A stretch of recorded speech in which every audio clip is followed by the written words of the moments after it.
So how do you rise to the heights Eminem has achieved? It starts at underground hip-hop clubs like this one. As you battle for respect, you gotta have faith in yourself because you're starting from the bottom up.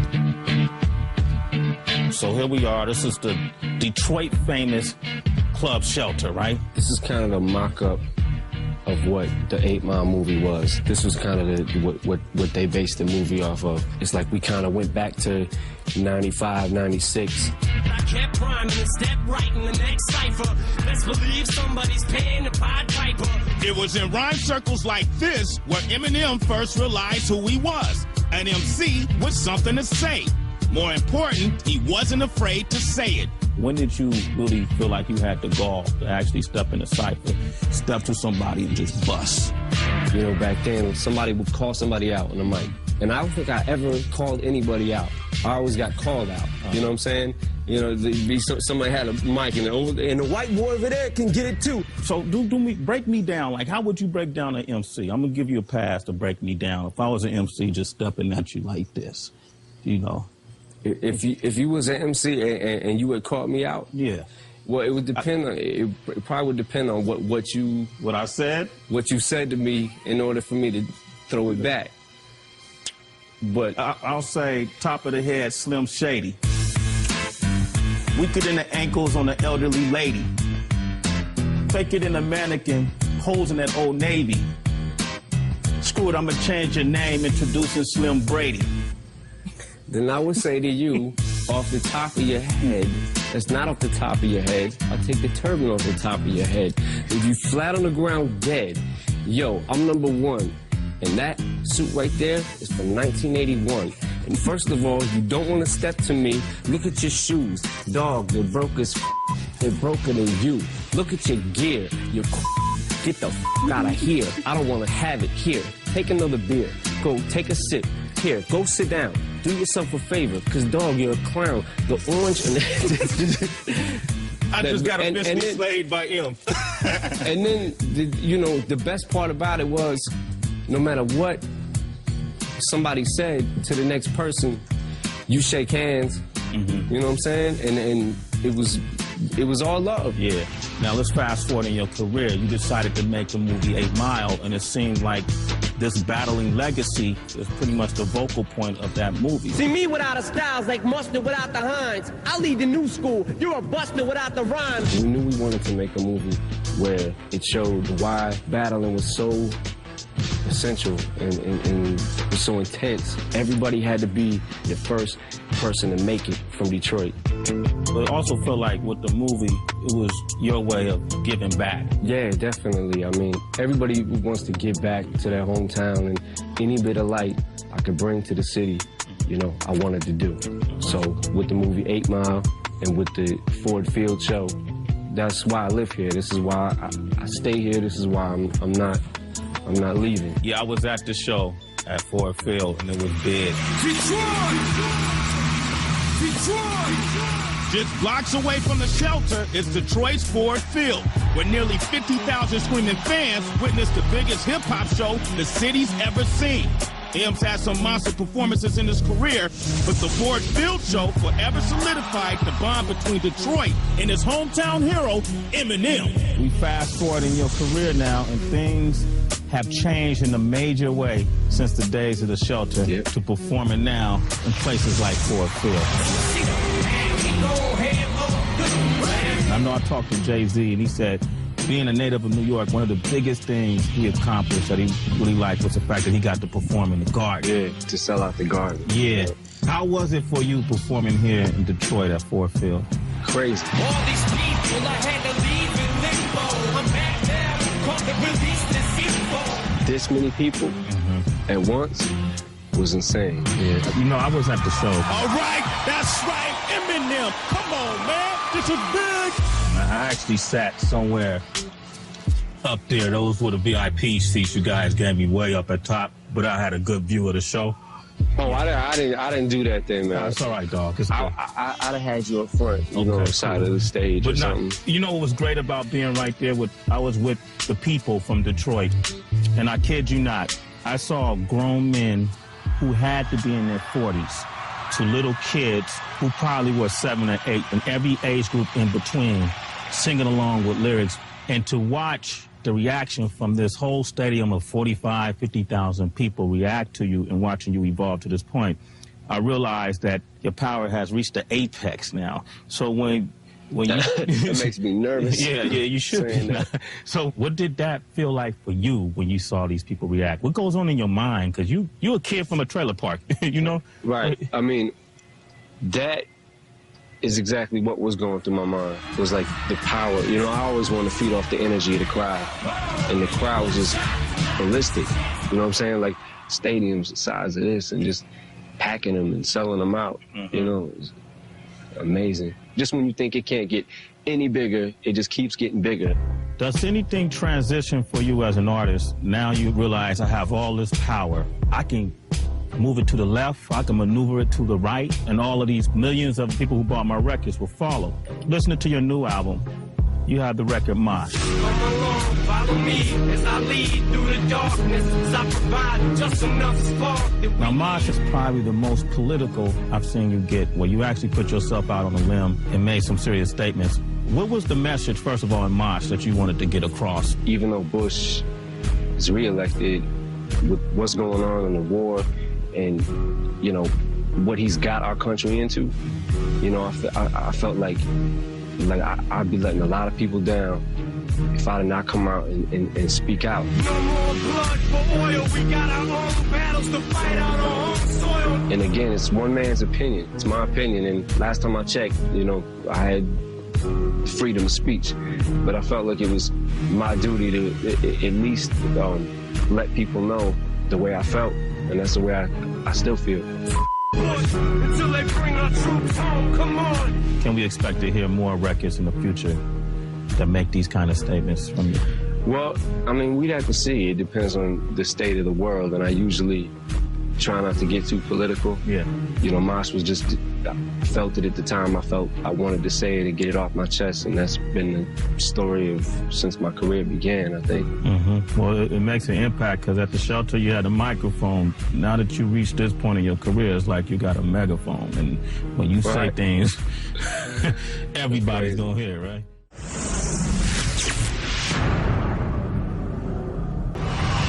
This whole TRL thing, is this a gift or is it a curse? Curse. When you first came out to the world, at least, My Name was that first record. My name is... Why was it such a milestone to have that video played on TRL? I didn't, you know, 100% understand what TRL was. And I didn't realize it was so driven by kids. It's almost like the kids control it. Mm-hmm. And when I found out the video was whatever number it was at, just to know that it was on there felt like, uh-oh, it's really about to happen.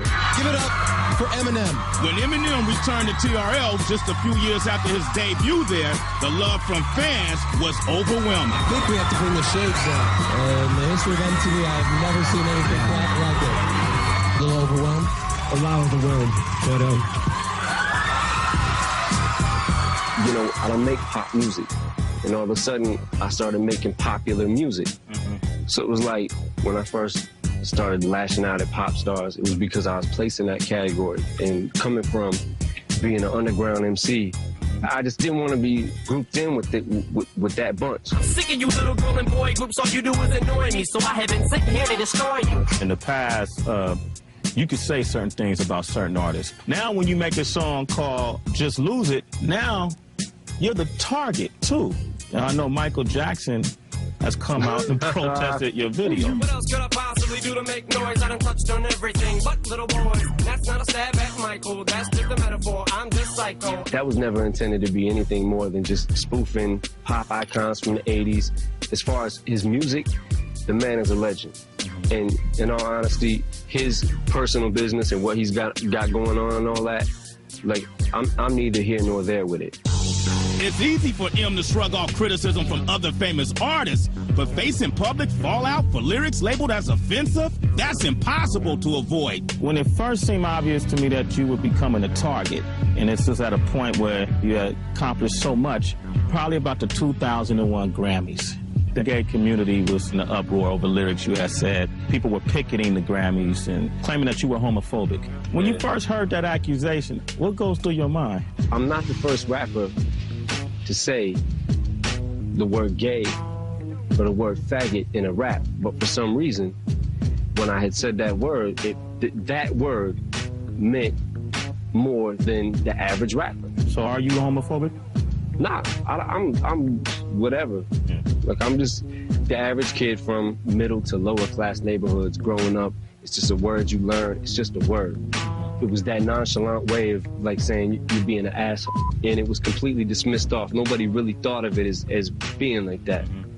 But an angry and increasingly vocal opposition wasn't having that. With millions of young fans hanging on his every word, M couldn't escape accountability for his harsh lyrics. He had to do something, and he responded in the way he knew best, by taking it to the stage. This is the biggest news going, the fact that you were going to perform on stage with Elton John, who is a celebrated homosexual celebrity who, you know, doesn't hide it. And how did that idea come about? Who suggested it? Did you come up with that? He came up with that? We were debating on whether I was going to perform at the Grammys or not.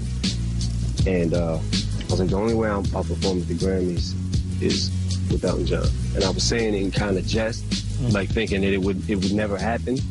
And then the idea of it just started becoming more like, okay, this is a way to really flip it around and really f people's head up.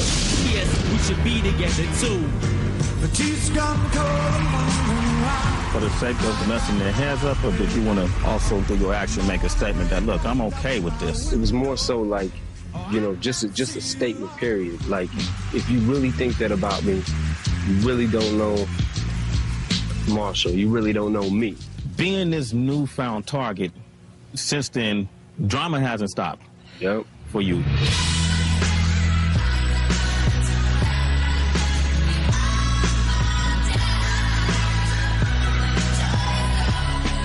You have a song called Toy Soldiers on your new album, and you confront a lot of issues in a very introspective and real way. There used to be a time when you could just say a rhyme and wouldn't have to worry about one of your people dying. Toy Soldiers is about, like, just walking away from the beef. It's like, look, I'm done. I'll walk away from it all before I let it go any further. For the Shady Aftermath G-Unit family, beef has been a constant. From the melee involving G-Unit Aftermath at the 2004 Vibe Awards, to M's beef with Source magazine owner Benzino, to the well-documented feud between 50 Cent and Ja Rule.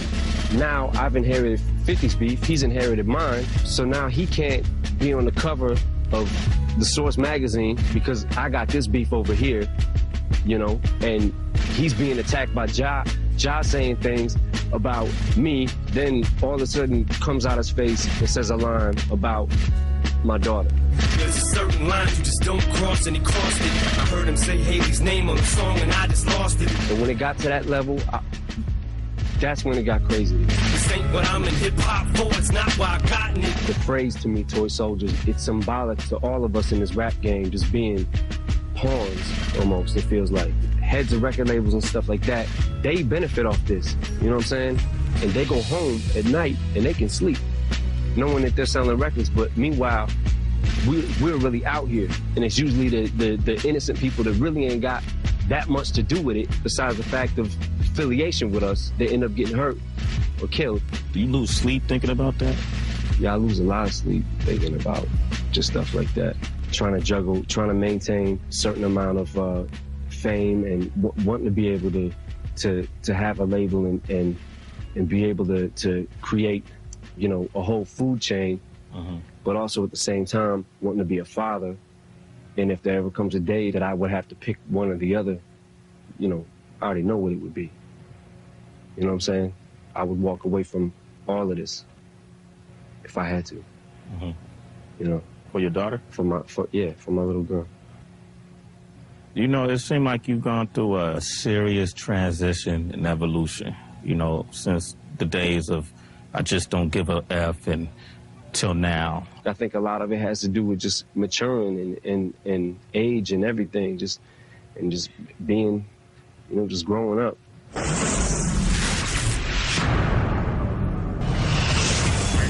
5 years after the Slim Shady LP, it's time for Eminem's encore. Today, he's one of the most successful rappers of all time. But it wasn't that long ago when Eminem was just another hungry rapper from Detroit looking for his big break. During one of the open mic nights, EPMD was up there. You know, we were so geeked to get in there and play our demo. So we caught him in the elevator. We had a radio with us, and they was like, you could tell they was, you know, in a hurry to get somewhere. So they was like, yeah, it's cool. You know, keep up the good work, whatever. And just by them saying that, and just by us seeing them, you know, that was a big moment for you guys. It was a little bit starstruck. He didn't know it then, but Eminem would soon be getting more than just words of encouragement from hip-hop's heavyweights. Just a couple of years later, little-known Marshall Mathers got a call from the Godfather himself. Clear the story up. How did you and Dre meet? The legend has it that when I came out to L.A. for the Rap Olympics, Dre had heard me. You know, I had an EP pressed up, and he had got my tape from Jimmy Iovine and was driving in his car or something, and Dre said as soon as he heard it, threw it on, he was like, yo, where's he at? And the rest is history. And there it is. Okay, so you're a broke, hungry rapper, you feel like you'll never blow up, and suddenly you're in the studio with the greatest producer in the history of hip-hop? Come on, man.